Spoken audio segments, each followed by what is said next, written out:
will go live pretty soon. Just waiting for some people to come in.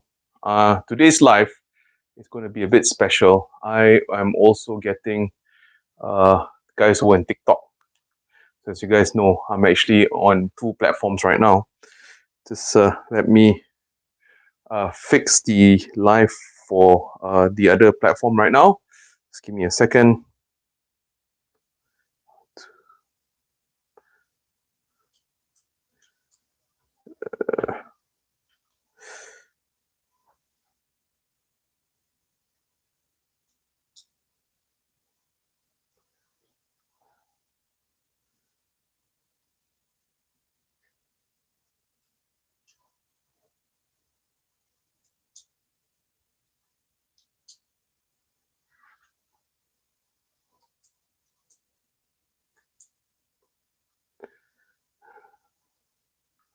Okay, so I'm going live also on TikTok.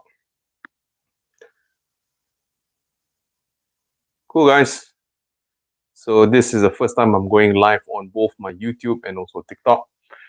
Let's give it a couple of seconds. Let's wait for more people to come in. Basically, the topic which I'm going to talk a little bit about is, hey, thanks for all the hearts. The funny thing is I'm going live on both TikTok and YouTube. No one is over at YouTube. Most of my audience are from TikTok. So I just want to ask where you guys from? Waalaikumsalam warahmatullah. So sekarang ni I tanya dari mana semua orang?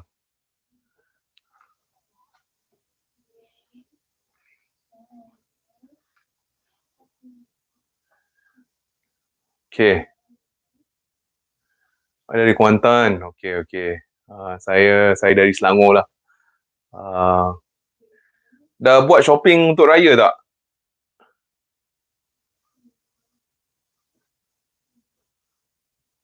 Okay, tak apa. We will start our live sekarang ni lah. So, being in the educational space, I have already started looking and studying.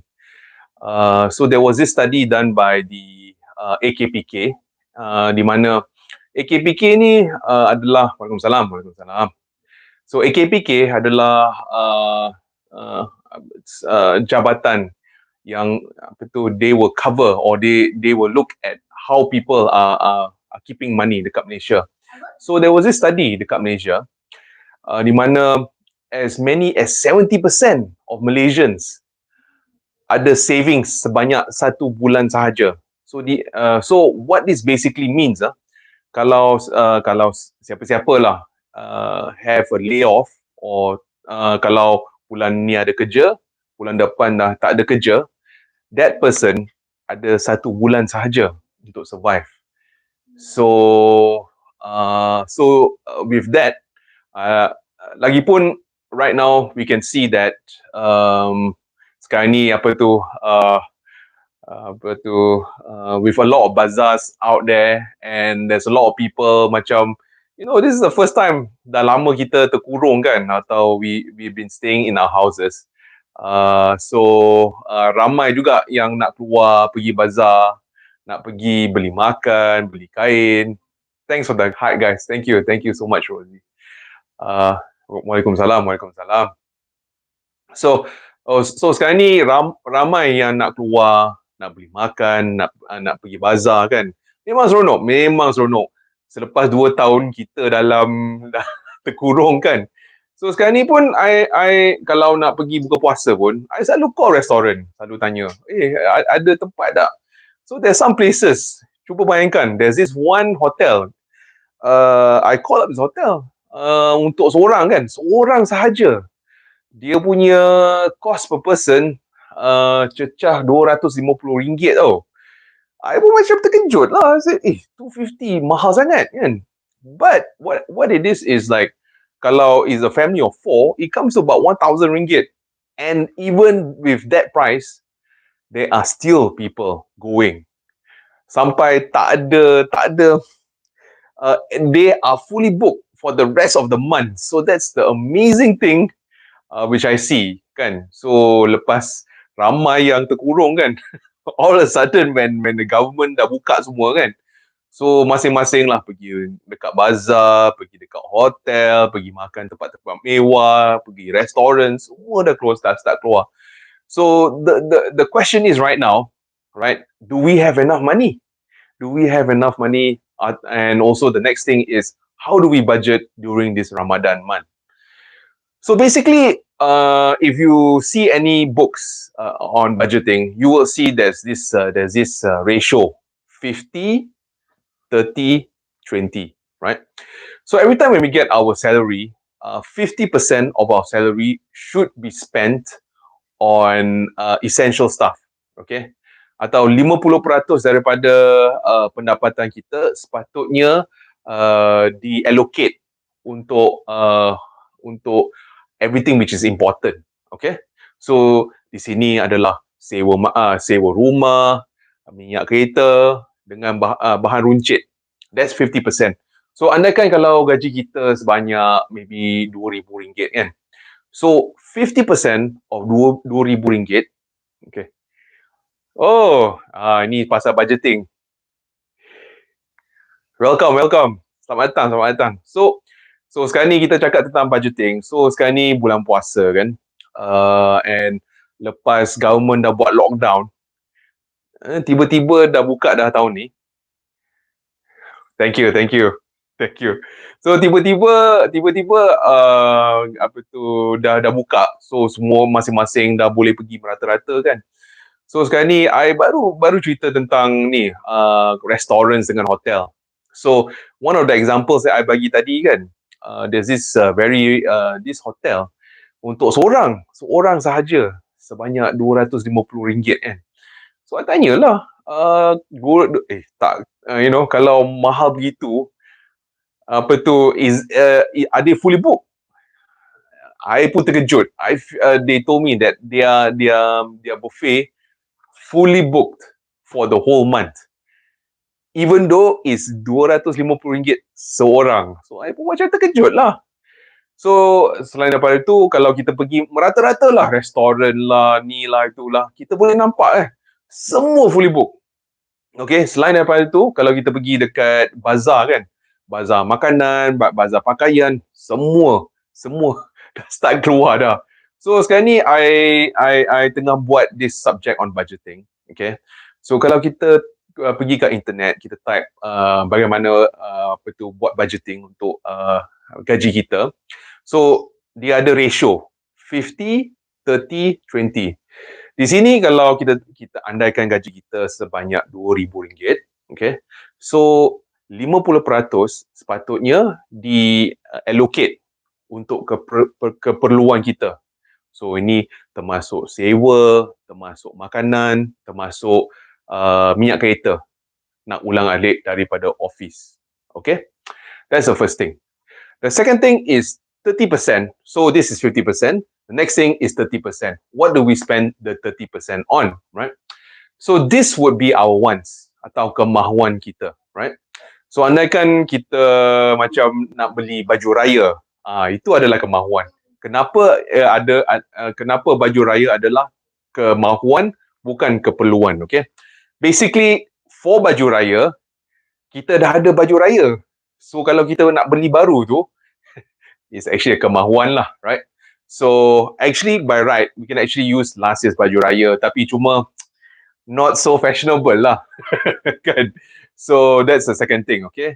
And another category yang boleh termasuk dalam kemahuan adalah kalau kita pergi ke bazar atau kalau kita pergi ke restoran atau hotel mewah untuk berbuka puasa, right? That's 30% of the salary. Thanks for all the hearts, thanks for all the likes. Thank you so very much. Okay, that's the 30%, right? So 50% untuk keperluan. Ini adalah untuk sewa, untuk bahan runcit, untuk api, untuk air. Okay, kalau tak ada ni memang tak boleh survive lah. So 50%, right? 30% should be untuk kemahuan. Ini adalah fun things lah, kalau nak pergi bazar Ramadan, nak buka puasa kat restoran, nak buka puasa. So that's 30%, okay? Dengan beli baju raya, okay?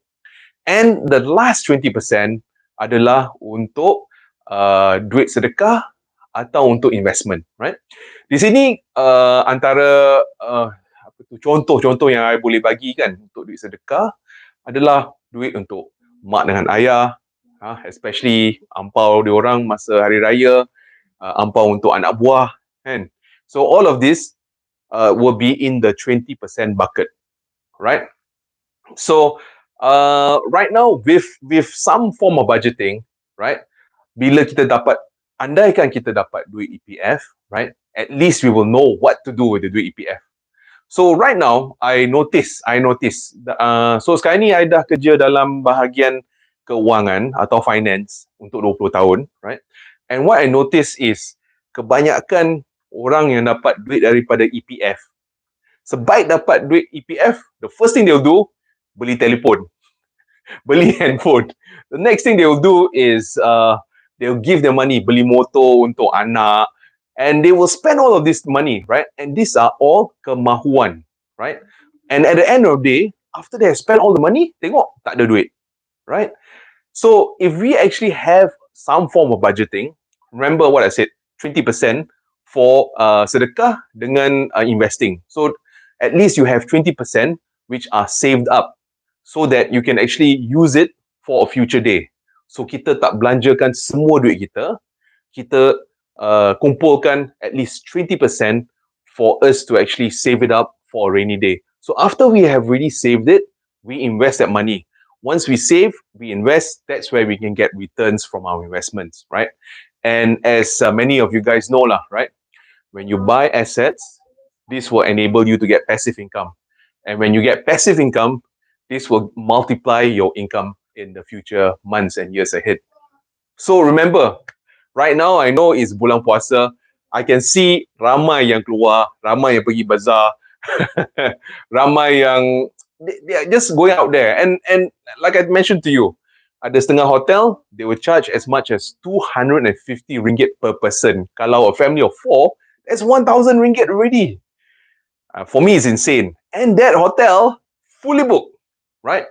So something is just not right there. And I mentioned earlier, a while ago, how when I was looking at AKPK, this is, they look at the basic financial well-being for every Malaysian, right? And what it is they notice that most Malaysians have only 1 month of savings.